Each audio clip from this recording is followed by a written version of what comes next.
Title: Shakuntala, The Tale of Love, Memory, and Destiny. Chapter 1: The Enchanted Forests. In the heart of ancient India, there is a forest like no other, the forest of Ashrama, with trees that touched the skies, melodious birds that sang tales of old, and animals that lived in peaceful harmony. It was a sanctuary of serenity. This forest was home to sages, hermits, and among them, a radiant young maiden named Shakuntala. Shakuntala was not an ordinary maiden. Orphaned as a baby, she was found on a lily pad by the sage Kama, who raised her as his own daughter. Shakuntala's days in ashrama were filled with wonder. She spoke to the deer, danced with the peacocks, and listened intently to the tales the wind whispered. But her most cherished moments were when she sat by sage Kanva's side, absorbing the ancient wisdom he imparted. Her beauty was their eyes that sparkled with curiosity, a laughter that resonated with the tinkling of chimes, and an innocence that captivated the heart of every creature in ashrama. But her true beauty was her compassionate heart and insatiable thirst for knowledge. Chapter 2: Love at First Sight. King Dushyanta and Shakuntala. One day, as the sun painted the sky with shades of orange and gold, a royal entourage made its way into ashrama. It was King Dushyanta, the ruler of Hastinapur, on one of his hunting expeditions. King was a just and noble ruler, respected by his subjects and renowned for his valor in battles. As he ventured deeper into the forest, he stumbled upon a serene glade where Shakuntala was engrossed in her musings. Their eyes met, and the world seemed to stand still. King was captivated, not just by her beauty, but by the wisdom and kindness that radiated from her. Shakuntala, in turn, was drawn to his nobility and the tales of his righteous rule. The days that followed were like a dream. They shared stories, laughed, dreamed, and amidst the songs of the birds, in the gentle rustle of the leaves, they fell deeply in love. Understanding the impermanence of his visit, King Dushyanta gave Shakuntala a signet ring, a symbol of his promise to return for her. They married secretly in the forest, with nature as their witness. However, as with all tales of profound love, theirs was not without challenges. The universe, in its own mysterious ways, would test their love, their commitment, and their destiny in ways they could never have imagined. Chapter 3: The Curse of Absent-Mindedness. Life in ashrama continued its harmonious rhythm, but with an added tinge of anticipation. Shakuntala often found herself lost in thoughts of Dushyanta, cherishing the signet ring he gave her.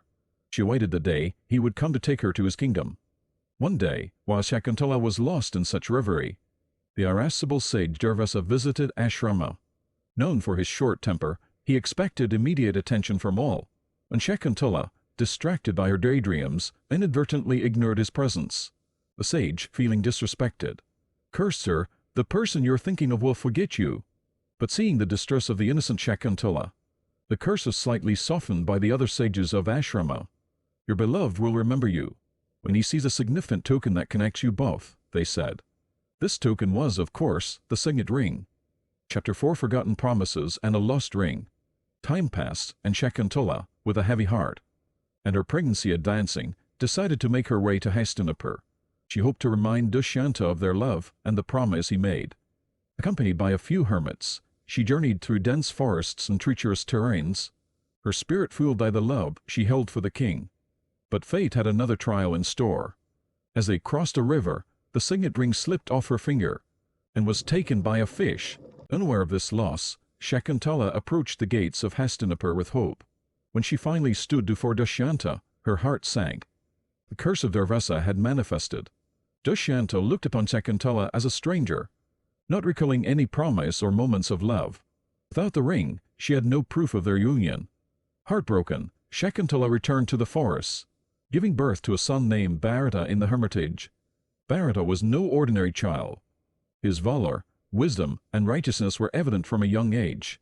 Chapter 5: A Ring, a Fish, and Memories Restored. Meanwhile, in Hastinapur, a fisherman found the signet ring inside a fish he had caught. Recognizing its royal insignia, he took it to the palace.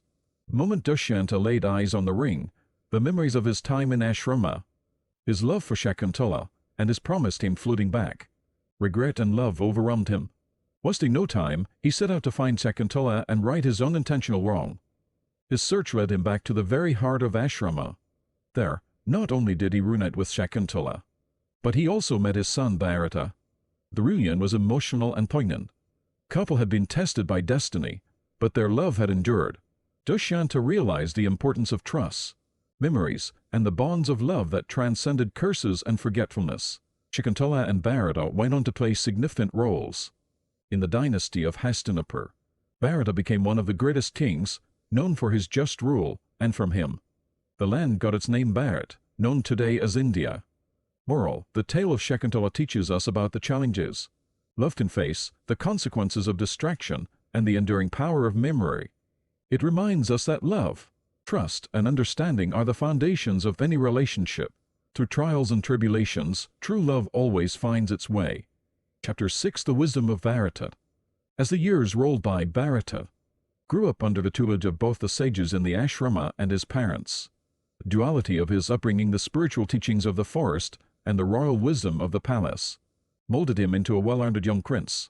One day, as Bharata was wandering in the forest, he chanced upon a lion and a lamb drinking water from the same stream.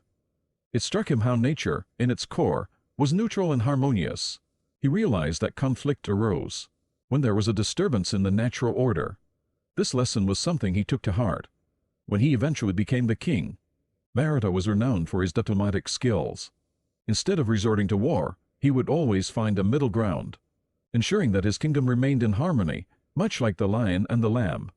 Chapter 7: The Legacy continues. Under Bharata's rule, Hastinapur saw its golden era. But more than his accomplishments, it was his character and wisdom that left an indelible mark. The tales of his just and harmonious rule were passed down from generation to generation.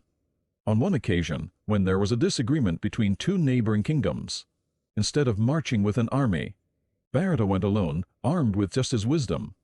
He sat both rulers down, narrated the tale of the lion and the lamb, and explained the value of coexistence and mutual respect. Impressed and humble, the two rulers mended their ways, and peace prevailed. As years turned into decades, King Bharata knew it was time to find a successor, but instead of automatically passing the crown to his sons, he organized a test of wisdom and leadership. He believed that a ruler should be chosen based on capability rather than lineage. The test was simple. A fruit was placed in a closed room with a tiny opening. The task was to extract the juice from the fruit without breaking or cutting it, and without entering the room. Many tried and failed. It was a young boy from the village who used a bee to get the job done. Impressed by his ingenuity, Bharata crowned him as the next ruler, emphasizing the importance of wisdom over birthright. Moral: Bharata's life and reign teach us the importance of harmony, understanding, and the value of wisdom. It shows that solutions can be found without conflict, and true leaders recognize and nurture talent, irrespective of where it comes from. It's a tale that resonates even today, emphasizing the timeless virtues of peace, intelligence, and fairness. Afterward, the timelessness of wisdom. As the final chapters of Bharata's tale close, we find ourselves reflecting upon a world that was, in many ways, quite different from our own. The lush forests of Hastinapur, the tranquil life of the ashrama, and the intrigues of ancient Indian courts might seem distant and almost otherworldly. However, the essence of Bharata's story is not bound by time or place. It's a narrative that transcends its setting, offering lessons that are as relevant today as they were in ancient times. The tale of Bharata serves as a testament to the power of wisdom, understanding, and harmony. In a world that often champions aggression and immediate results, Bharata's approach to rulership reminds us of the lasting impact of patience, diplomacy, and genuine insight. The story also reinforces the idea that true wisdom is not confined within palace walls or limited to those of noble birth. It can be found in the simplest of places, from the behaviors of animals to the minds of young village children. For the young readers, the world of Bharata offers a colorful, adventurous backdrop to understand these profound lessons. For the older ones among us, it serves as a reminder, a gentle nudge toward values that often get overshadowed in the hustle of modern life. In concluding, it's our hope that the story of Bharata resonates with you, regardless of your age or background. May it inspire you to seek wisdom, to appreciate the harmony in diversity, and to always recognize and nurture the potential in those around you. The end. Thank you for watching. I hope you enjoy the next piece. Please give a like and subscribe. Thank you.